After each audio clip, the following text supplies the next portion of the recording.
Well, it's my pleasure to finally have one of the world's top bushcraft survival instructors in Australia with me. We have Dave Canterbury from the Pathfinder School in the USA. Dave's actually been here for 3 weeks. He joined us in Darwin for our intermediate course. We've done some things with North Force, the Army up north, and we've made our way down to Sydney for the Morakniv Adventure, which is being held over the weekend. And it's not until the last morning that we've actually had time to get together and actually have a chat, because it's just been so full on and so busy the entire time. So we're forcing ourselves to have this time so we can get together and have a chat and talk about what we've done. So Dave, it's been an absolute pleasure having you. It has been in amazing. Oz. It's been fantastic. So firstly, you arrived in Darwin, Yep. coming from the from your summer to our summer. Right. And I suppose, did you find there's a lot of similarities between Australia and America, just in all sorts of ways? I think that obviously you have a European culture here, so there's a good balance there. And I think if I could tell people now, it's traveling from Darwin to Sydney, if I could tell people to visualize it, because I don't think a lot of people realize how big Australia really is. I mean, it's almost the size of the U.S. And if you took Australia and turned it upside down, you basically would have Michigan to Florida. And the weather's exactly the same. So up in the northern part of the Northern Territory where we were at in Darwin, the weather, some of the flora is very, very similar to South Florida. And then down south here is very similar to areas as far as the weather goes, of, areas like Michigan, Ohio, Indiana, places like that. So I didn't realize when I got here how big Australia really was. I didn't realize that it was a 4-hour-ish flight from Darwin to Sydney. And in the United States, I can fly from Michigan to Florida in 4 hours, or New York to California, or Ohio to California in 4 hours. So the size of the country is what really was kind of a shock to me, because you see it on a map, but you really don't relate it too much just looking at a map. I don't think you ever compare the two. You don't say, well, how big is this country compared to the U.S.? But when you get here, the country's so vast, and it's so beautiful here. I mean, obviously the flora and the fauna are different than the U.S., so you have a lot to learn, and I still have years to learn what I know in the U.S. about Australia. But as long as you understand the material properties, like we talk about all the time in our training, you can get by easy enough, I think, up here, or down here or up there, I guess is the way it goes. I still have that north-south thing. It still screws me up, just like it did during the navigation. I was always looking at the sun, thinking I was looking north. And then in Darwin, once it crosses October and the sun's south of Darwin, then that really messes you up. That's a mess, yeah, for That's sure. Anywhere in the tropics. I actually had a dream last night that I could see the Big Dipper. All right. I'm like, wait a minute now. You can in Darwin at certain at certain times of the year you could, yeah. So I was dreaming about that last night. It was really weird. But I just can't tell you how much of an enjoyment this has been. Not only teaching beside you after knowing you for so many years, and you coming to the school in the U.S., and then me getting to come to your school in Australia and teach beside you, has been an amazing experience. But everything peripherally surrounding that, working with the military, doing the Morakniv Adventure, going out with the guys that are professional crocodile hunters, getting to take a lesson from the guy that does all the snake work here in Australia, Chris. Yeah, I mean, that stuff to me has just been peripherally amazing. It's stuff that I don't normally get to do when I go overseas and I'm working, because Iris and I just don't get that much time off. We're traveling around the world, and it seems like probably to people on the outside, oh, Dave gets to travel the world and all this, and I do, and it's a blessing for sure, but we get very little time that we're not dedicated to doing something. So we get very little time to really do things that we want to do. And here, because of you, we've had a lot of that time. And so for me, it's been an absolutely amazing adventure, an amazing trip. It's been an absolute pleasure having you. Just to recap, we started in Darwin, and Dave arrived in Darwin, never having been to Australia before, and we've been planning this for quite some time and talking about it to finally, Morakniv is quite new to Australia, and so we're here for the adventure in Sydney at this time. So Dave arrived in Darwin a couple of weeks or 3 weeks ago, had a few days, and Dave first came out to I did a private school course for Darwin Middle School, and he came out and saw our 3-day basic course, or the end of it, and we went through our 3-day test, which is all modelled on a lot of the stuff in the Pathfinder School. And then we had a couple of days off. Dave got to go crocodile hunting with a couple of, or let's say checking the traps, with Stuart World, who's one of the survival instructors in the Army unit, North Force, that I'm part of in Darwin, and Worley took Dave out on a trip, and that was enjoying twice actually, and that was good fun. Yeah, that was awesome. Working with saltwater crocodiles. It was awesome, man. It was awesome. It's like a dream to me. I mean, I've worked with lots of alligators, caimans, all of that stuff, but I never had an opportunity to be, up close and personal with salties, and it was amazing. And they're a different, they're very different. Yeah, they're very different for sure. And then after Darwin, or actually that segment, and then we had our intermediate course in, just outside Darwin near Bachelor at Kamali Farm. We ran our Bushcraft Survival Australia 4-day course, and we had Dave as our intermediate course, and we had Dave as our guest instructor, and the students got a lot out of that, and that was great fun, seeing lots of different things, and it was fantastic, and probably a pretty tough environment in some respects, because they had a bushfire through there. There wasn't lots, that we could use. A lot of stuff was burned out, that's for sure. But it was interesting. How was that sort of doing those skills in a different environment? Yeah, I mean, I think it was awesome. It's to me, being able to harvest material off the landscape, not really knowing what I'm looking at, but just looking at the material, harvesting the material, and then getting a hand drill fire, within hours of harvesting the material. It reinforced to me that back to material properties. It looks like it'll work, it'll probably work. Of course, I asked you, hey, is this going to be good? And you were like, yeah, that'll work. Okay, so let's try that. But I think the training, for me, it's not only training other people, but it's personal training for me, because I've never been here before. So I'm learning all of these new plants. I'm learning all this new flora, the new fauna, and all that stuff. And I'm going to back you up for a minute, because you forgot to toot your own horn. Oh. Because before we did the Darwin, the 4-day intermediate course, we did a 3-day Cockatoo adventure. Oh, that's right. Right? And you were the guide for that adventure company. And so you took Iris and I with a group of people on Territory Expeditions on a 3-day with Territory Expeditions to Cockatoo National Park. And we spent 3 days in the bush looking at everything from rock art to Aboriginal, ancient Aboriginal swimming holes. We got to swim in these swimming holes and in the billabongs, and we got these amazing, high views and things like that. And to me, that 3 days was probably the most priceless part of this whole trip. For Iris, I know for a fact, because she's already told me that was her favorite part of the trip. And being able to sleep on the ground under the stars in Australia in a traditional Australian bedroll, and swag, was just, it was amazing. It was amazing. So back. I just want to toot your horn on that before we get on to the other stuff.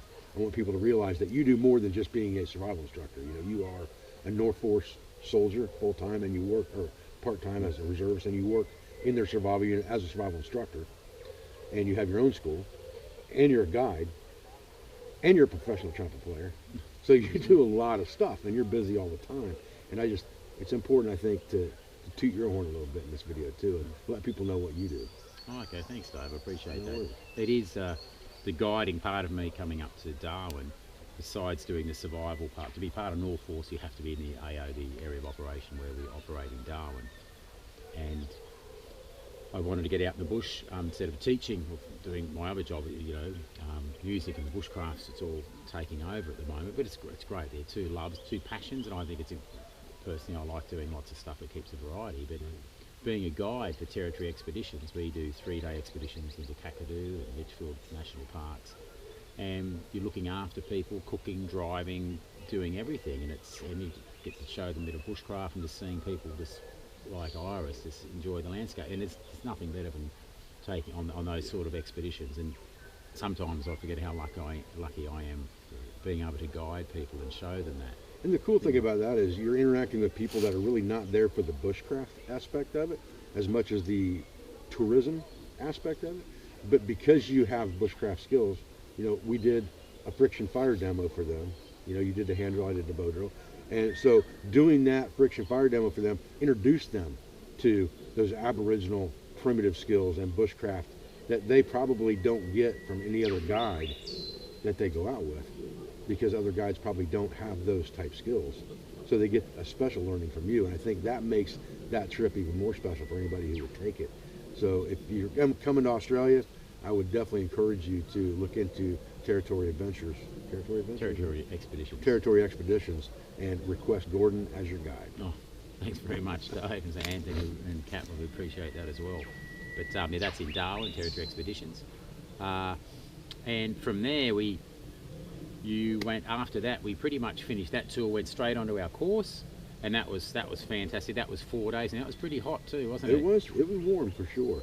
And being out in the bush that whole time, and then getting back was a bit of a mad rush with the breakdown getting to the airport in time that last day, and then to come back and set up for the Morakniv Adventure. And on this adventure, we've got people from all over Australia to come here. We've only a small number of 30 for the first one, and in this the Morakniv Adventure, we've got wood carving. We've got Jeff Dunn, who's a professional wood carver in Australia. We have Zimu Forrest doing the basketry and containers, and Dave and myself, and a whole stack of different subjects, all based around skills used in bushcraft. And that seems it's going for the first one. It's going really, really well. We're actually about to start our last day pretty soon, but it's very cold compared to up north after you're used to it. But from where you're from, it's not very cold. No, but for this time of year, it is. And I definitely found myself after being in Darwin, and because I left Ohio, it was in the 90s. Got to Darwin, it was in the 90s. And then coming back here and getting down into the 40s, that's cold. I mean, I'm wearing merino wool right now. There's no question about that.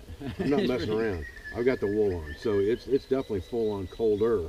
You know, it would be like in Ohio having one of those frigid nights right there at the cusp of fall going into winter, after leaving dead summer. You know, it would be like being in Florida for 2 weeks, and all of a sudden you're back in Ohio and it's on the brink of winter. You'd be freezing. Your body acclimates very quickly to changes, but it still takes a couple of days, and we haven't had a couple of days yet, really. You know, we're just now on the second day, so yeah. It is pretty cold, and it's different. And then you go further south to Melbourne. There's a whole snowy area in Australia, which is snowy. So it's like this geographically similar size to the US. But you know what? You've got 350 million people. We've probably got close to 30 million, and most of that population's down the east coast. But there's so much of Australia that I haven't even seen, and you get into the red centre, and it's just all changing. But next time you come over, it'll be great so we can sort of delve into more of the Aboriginal history. Absolutely. And there's so many places to see, and we're hoping to get you over, or you will be coming. This is definitely going to be a round tour of this. Oh yeah. And next year for the Morakniv Adventure, and get to the school. I'm actually hoping to do a tour around Australia, actually, or at least a segment of it, doing some bushcraft survival skills and doing it like a travelling thing. Well, that's the plan, to do something from and do a few things in a few different places along the way. And I think that would be, I think that would work really, really well. Yeah, it's gonna be awesome. And it's absolutely fantastic. And it's been an absolute pleasure having you here, Dave. It's been my pleasure beyond measure, for sure. So, like you said, round 2's already being planned. We're going to be back here, and we're going to do some great things together. And I think that what you're doing over here is fantastic. Like we've talked about all weekend, really, and all week for the last 3 weeks we've talked. The bushcraft is just now, even though bushcraft really came from Australia in its origins, it's kind of went backwards while Europe and the United States have gone forward. And so now, while bushcraft's a very common term in the U.S. and in Europe, it's not such a common term over here because not a lot of people even know what it is anymore. It's strange because with Canada, US, Africa, Australia, and New Zealand, when the early pioneers came out to explore, and say settle in the country, very similar to the US, they had to adopt a lot of traditional Aboriginal skills in order to move through the country. Now, different places probably sometimes adopted those indigenous skills and assimilated them a lot more, probably more so than Australia did. But all those traditional skills were used to navigate and travel through the land. I think from woodcraft and all the other words evolved bushcraft, and Richard Graves sort of brought that to the fore. Absolutely. But since that, it's sort of died off, and it could be that we've got so many wide open places in Australia, and it's because people can access it a lot easier. However, there's a lot of rules in Australia about that, and I personally think it's important for people to get out and study bushcraft to get them off the computers, which and social media is, as I said, it's a tool, and it can be sort of misused, and it's also it's got its inherent problems that is happening. But getting people involved in the bush gets them to interact with it, and people don't sort of value what they can't interact with. And with a lot of the rules in national parks, you can't do this, you can't do that. Like Sweden, people learning these skills and being able to interact with it and value it. Because you can go pretty much wherever you want to in practice bushcraft. You can. People look after the land. To the land. People don't live there. It's just, I'm blown away by that. It's Sweden is an awesome place for sure. And it'd be nice to have that here and get more people involved in bushcraft. And it's great for kids, and it's fun still. They're not the skills that you need in case something goes wrong, which I think for survival, a lot of people tend to think about that. They think, oh, it's something I need just in case. But they're fun skills, and absolutely life skills. Yeah, they are. Yeah. And it's and that's what and seeing people that have never done this stuff before on the courses and on the Morakniv Adventure, all these schools, people just get really involved, and they love it. They really enjoy it, and it's just seeing it opening up a whole new door. And it'd be good to sort of rekindle that Aussie bushcraft thing. I agree. You know who I blame that on? Les quit making television shows. The Bush Tucker man quit making television shows. Bushcraft died. You know what? It's Les Hiddens. We might have to do something for him one of these. He's a real card. I mean, he's a local. He's a national hero over here. Les Hiddens was up in far north Queensland Regiment. Up in he's like a sister unit to Norfolk. So it's we might have to see what we can do there. He's a great guy. We may have to go visit him the next time I'm here. Have a chat with him about that. Eh? It's I think it'd be great. It's those sort of it's more entertainment. I think most of the survival programs are more about entertainment and education nowadays. Yeah, we're going to have to go and get ready for our next class. Yeah, we've got like 5 minutes until we're supposed to be wheels up here. Well, once again, Dave's been an absolute pleasure. Brother. Thank you very much. I appreciate it, man. It's stay tuned, and there'll be more about what's happening next year. Once again, if you like the videos, please subscribe to the channel, share it, and let other people know about this, so we can about the channel and the subject of bushcraft and survival, so as to promote it and rekindle it in Australia. It is growing, and thanks for your support, and we'll see you on the next video.